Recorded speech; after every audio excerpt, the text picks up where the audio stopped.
What's up, everyone? So the KBF men's playoffs have been nullified.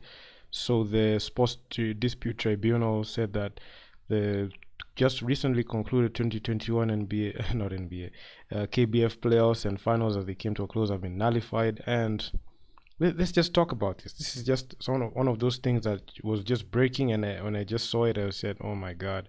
Let's just give my 2 cents on it, and you guys maybe in the comments you can come in and throw in a few things. But this the KPA men's side defeated Lindsay Warriors 3-2 in the best of 5 playoffs finals to lift the title.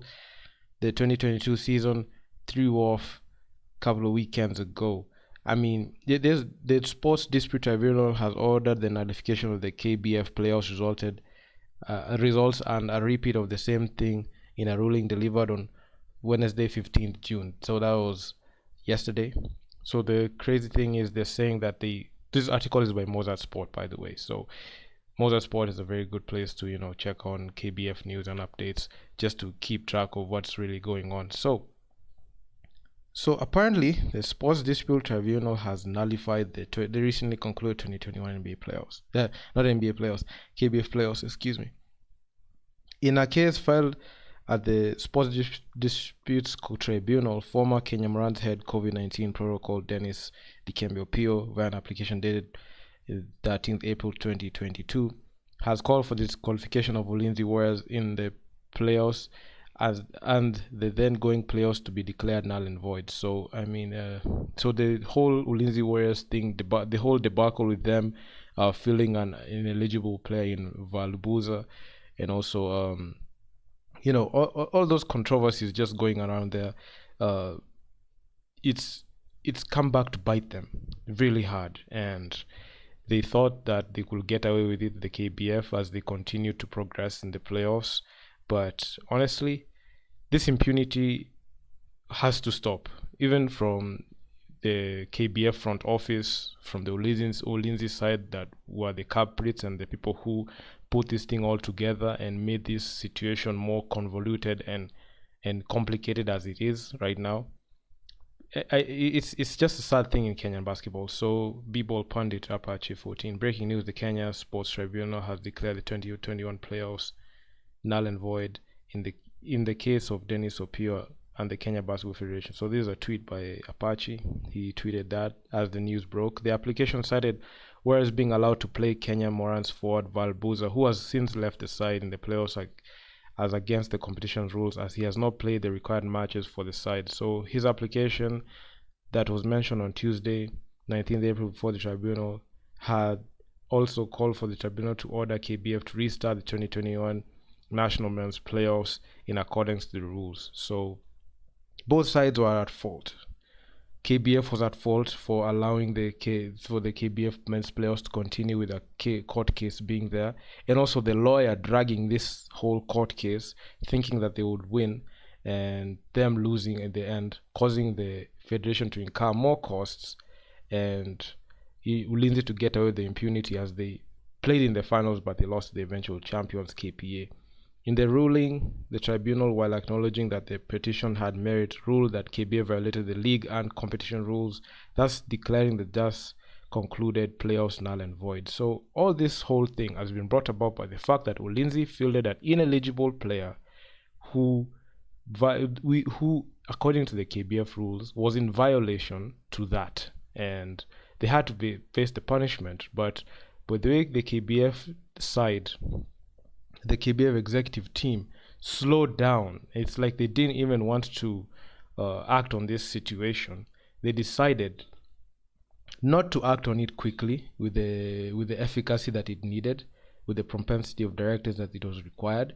They delayed it, hoping that people would forget that this impunity happened and they can just continue the finals fine and dandy. Then they just think that they just can get away with it. So this is something that should stop. And in invoking clause 10b of the results of the match between Ulinzi and Lakeside, who faced off in playoff quarterfinals, has been awarded to the Lakeside side. The Warriors are therefore to be fined according to the league competition and rules, the Federation League and competition rules clause 10 on ineligibility states that if the team fielding an ineligible player loses the fixture, the result shall stand as the club shall be fined as may be determined by the league committee and ratified by the executive committee. If the team fielding the ineligible player wins the fixture, then the result shall be declared void and automatically defaulted to 20-0. It's like the way they won back-to-back games 2 and game 3. Those results should have been declared null and void and allowed Lakeside to proceed to face against Strathmore Blades. And if they win against the Strathmore Blades, they could have gone to face on either KP or Equity at the time. But now it's KP at the time because KP didn't do nothing wrong. They won their court case against Equity, and that's a story for another day. But the club shall be fined as may be determined by the league committee and ratified by the executive committee, the rules said. So the federation has further been ordered to restart the playoffs from the points Lakeside awarded the win against the Ulinzi side, and further meet the cost of restarting the whole playoffs and the cost of the petition. So there's the Sport Dispute Tribunal has further recommended full investigations pertaining to the alleged forgery of a score sheet. The score sheet in question is a match between the Soldiers, the Ulinzi Warriors, and Embakasi Youth, Emiba, which was given a walkover. In the score sheet, Nyakinda's name was included, giving him the minimum of 3 matches that allowed him to represent Ulinzi in the playoffs. So this whole situation, I don't see the need of. So that's the conclusion of the article by Mozart Sport. And honestly, just to give these are my reactions right here. So what should happen, and what I feel it should happen, and I'm assuming that you're here and you want to hear what I have to say. So what should happen? The most ideal situation is this. The Ulinzi Warriors should be fined about 500,000, like $500,000, and they should be relegated to the Nairobi Basketball Association to start again. They should leave KBF completely and be fined a fine not exceeding not a minimum of 500,000, and they should be fined by the league. They should pay that to the league. Then the Lakeside side, instead of restarting the whole playoffs, they should be given compensation, a minimum of 500,000 as well. The federation should give the Lakeside side and award the second place to the Lakeside side. So the finals in this situation will have been KPA versus Lakeside. You should give it like that, because any time you could see the Ulinzi Warriors winning, anytime you saw them winning, it would be ineligible.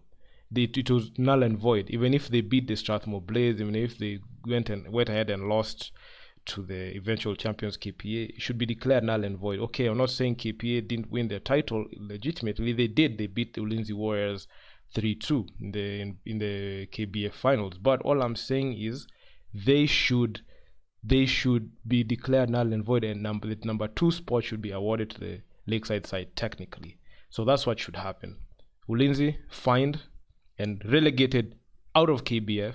The Lakeside side awarded the number 2 spot rightfully.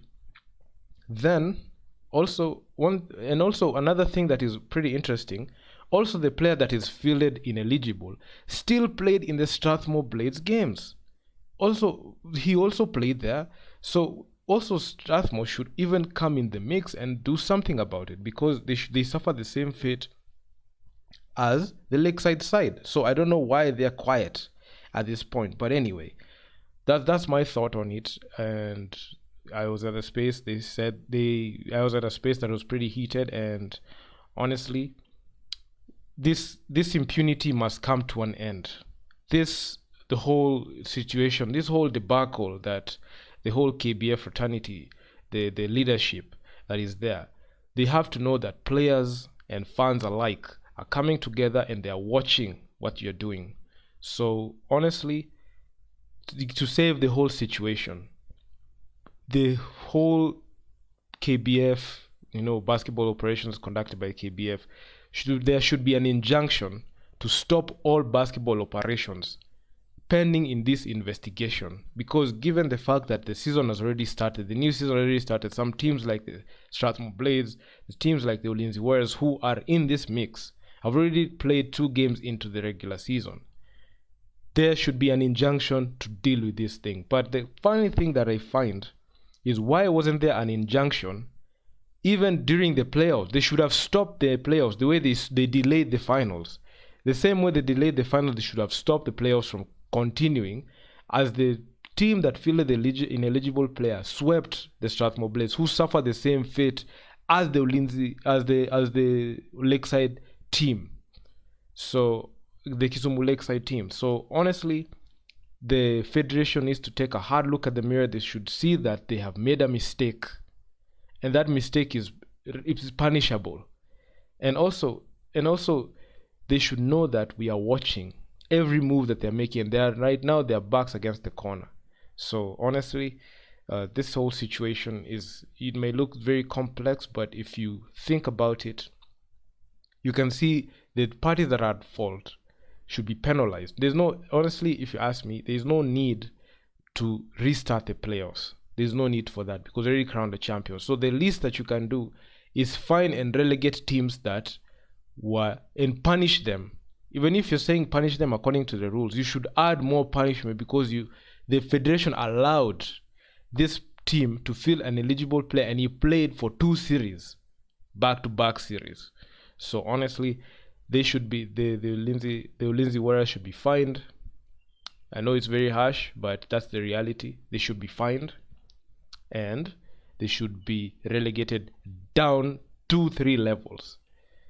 That's what I have to say about that. So you're here, so I'm assuming that you want to listen to what I have to say, and that's what I have to say. So yeah, man, I'm out. See you in the next upload.